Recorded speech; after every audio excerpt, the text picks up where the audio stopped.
Thank you very much, Honorable Speaker, for this chance to give my views on this bill.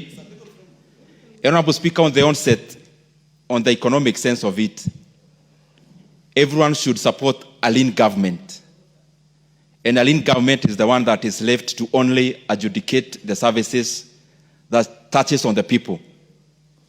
And therefore, the government must always strive to cut off excess weight. When you carry more than you need, then it pulls you behind. And that is the reason why, ever since, I have been a proponent of government not engaging in the business of doing business. Because what can be done by others, then the government should leave those other people to do, because they do it much more efficiently.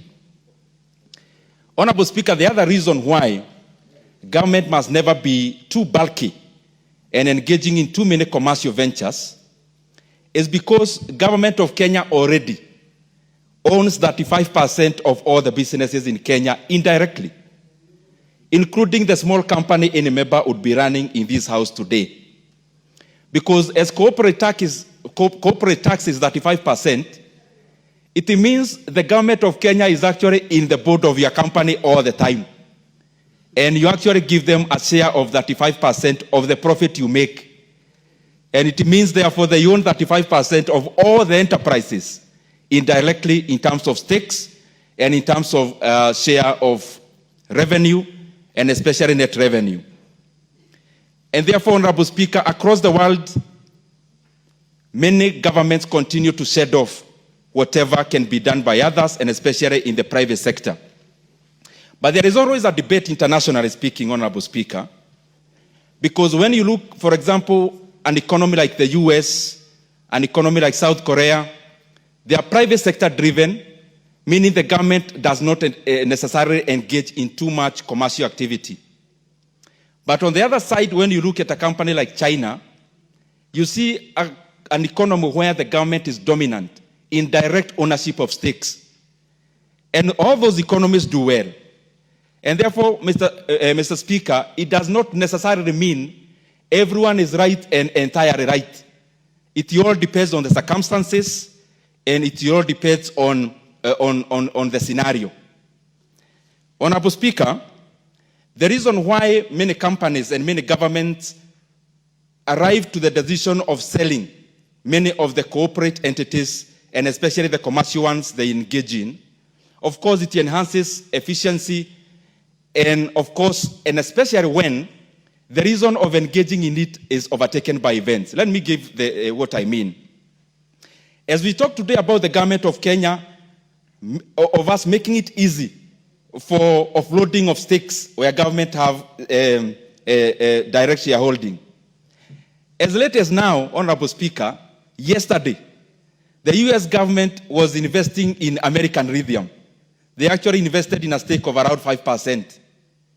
In the last 1 month, the US government actually invested $9 billion into Intel. Intel, which was previously a private company. Why? Investments in commercial entities when it comes to the sovereign must be guided on strategic decisions. Why are you engaging in that reason? The reason why you find in Kenya the oldest banks in Kenya, they are national banks in terms of they were previously owned by the state. It was because of the barrier of entry. The barrier of entry of starting a bank back then could only be managed by the sovereign, which is the country, or which is the government. But also the confidence. There are areas, for example, in banking, around that time when it was a novelty, that no one could actually trust an individual person as an investor with their own money when they held ownership of the bank. And those are the reasons why we fight, for example, National Bank, Kenya Commercial Bank, had to be started by government that time because of those reasons. But those reasons have been overtaken by events.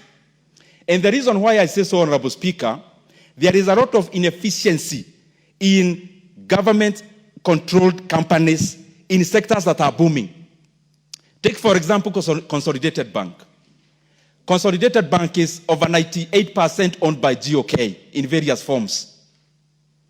But if you look at a bank like Equity Bank is newer than Consolidated Bank. But Consolidated Bank is actually having now net capital as we talk now, when Equity Bank now have shareholders funds of over 300 billion Kenya shillings, which is core capital. And their profitability, again, are very diverse. So those strategic decisions back then could not hold today.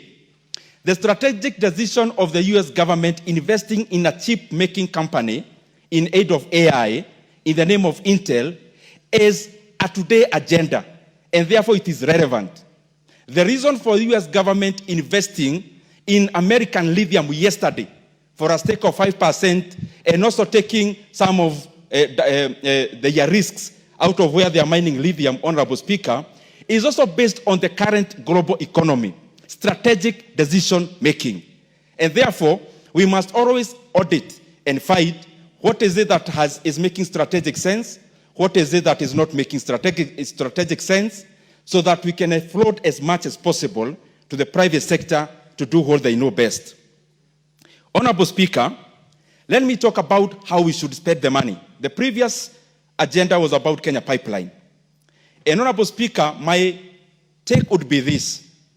For any company that goes through a listing, through an IPO, we must always reserve around 5 to 10% of the proceeds to invest back in other entities, and especially in alternative ways of offering the same service. What do I mean?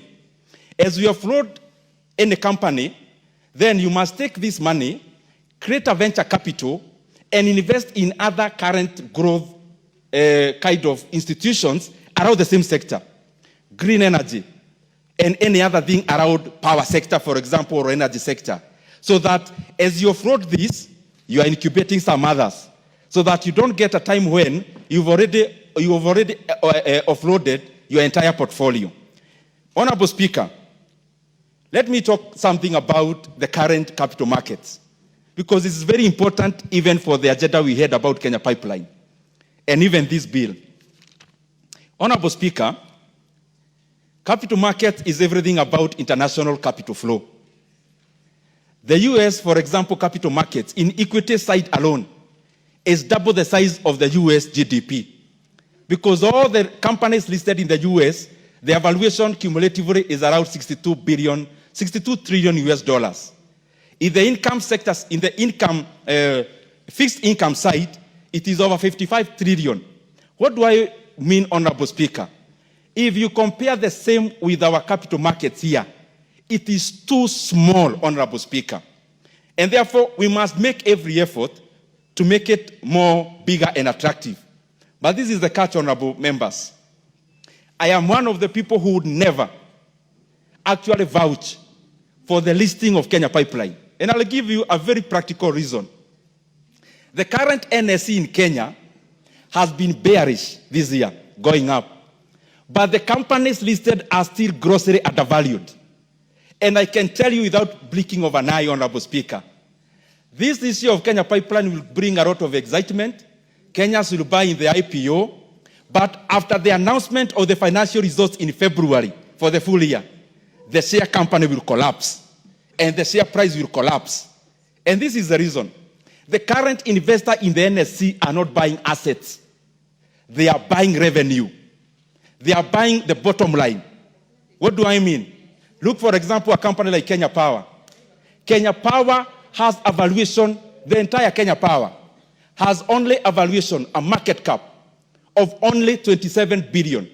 The reason I use the name only is in comparative to the assets. It has assets of over 350 billion shillings. And it's a company that's making net revenues of 20 billion, but the valuation is 27 billion. Now, a company like Kenya Re, a company has net assets of over 51 billion, net assets. And the valuation in the market, Honorable Speaker, is 17 billion shillings. This company, Kenyans will buy out of excitement, but after the announcement next year of the full year results, the share price will collapse. And that is why I am also fearing that the government may end up forcing NSSF and other provident funds to actually take part in this, because commercially it may not be viable for a logical investor. The current investor is not buying assets. The current investor in the market is buying net revenue. And if you look at the profitability of Kenya Pipeline, last year was 6.8 billion. Average for 5 years is 5 billion. An equivalent company in the NSC making a profit of 5 billion, including a bank, the valuation is not more than 35 billion. So that is the kind of valuation that investors are going to encounter as we come on next. The other thing is control. We fight government-owned entities, Honorable Speaker. Government owns 18% of KCB, but then control 100% of the board. That is one of the things that even the listing of the asset that will be listed should be captured. That the government cannot own 35% of an asset, then control 100% of the board. The other 65% should be given board positions. And if the government is giving the CEO, then the chairman should not be from the government, should be from the private sector. Honorable Speaker, the real valuation I was talking about, this is a topic I can talk about the whole day, Honorable Speaker. If you look at a company like Kengen, the valuation is around 55 billion. If you look at the peers in a place like Nigeria, like Geregu Power, Transcorp Power, doing the same and producing less, actually have the capacity of Kengen. The valuation is 200 billion respectively and 211 billion Kenya shillings if you convert from Naira. So what am I trying to say? Our market is not doing justice to valuations. And listing a company now may not suffice. Maybe a strategic investor. Unfortunately, strategic investor cannot work in an area like Kenya where we have a deficit in trust in government.